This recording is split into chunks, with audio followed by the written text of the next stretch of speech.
Mettons, genre, il y a un mec qui va en sortir avec sa blonde. Puis là, tu te dépasses. Puis là, le mec, il laisse sa blonde derrière pour se suivre, tu sais.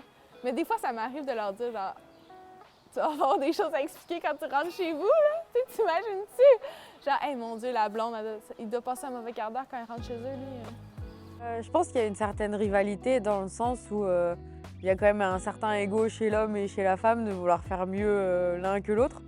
De dire, ah, tu railles quand même fort pour une fille, puis c'est la même chose, tu roules quand même fort pour une fille, mais tu sais, qu'est-ce que ça veut dire? Je veux dire, tu sais, je suis cycliste professionnelle, c'est sûr que si t'es amateur sur le bord de la rue, c'est sûr qu'à un moment donné, je vais te passer, je vais plus vite que toi. Tu sais, je fais ça de ma vie, ça serait bizarre que je sois pas meilleure. Forcément, ils aiment pas et après, des fois, c'est un peu compliqué, ils veulent pas nous laisser passer. Si un gars dépasse un gars dans une côte, c'est juste un gars plus vite. Mais si une fille largue un gars, mais vraiment solide, comme s'il était arrêté dans une côte, ben tu sais, on est un peu satisfaite quand même. Tu sais, genre, c'est sûr que lui, son ego, ça lui a fait mal, puis ça, ben ça fait du bien. C'est vrai que les garçons, ils aiment pas se faire battre par les filles.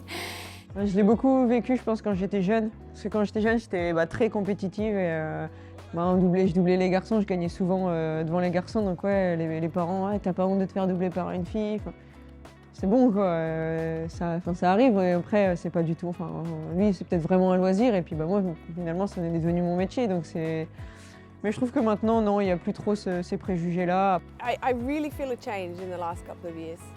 La plupart du temps, ça vient pas d'une mauvaise place. Les gens qui ont des réflexions comme ça, c'est surtout parce que c'est pas dans leur univers. En fait, ils n'ont pas de filles autour d'eux qui pratiquent des sports ou qui font des choses comme ça. J'ai toujours été accueillie très correctement, justement, d'être une femme, de faire un sport qui demande autant de sacrifices, qui est quand même assez difficile, qui demande certaines disciplines. Non, je pense que ça a toujours été une plus-value de justement être une femme dans un sport assez compliqué. Ça va plus être de l'orgueil ou quelque chose qui fait mal à son estime. Ça va plutôt être ah ouais, elle va bien, elle monte bien.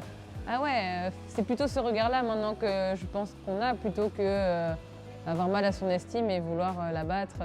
Au final, moi je sais que ça va être un petit jeu que je vais avoir.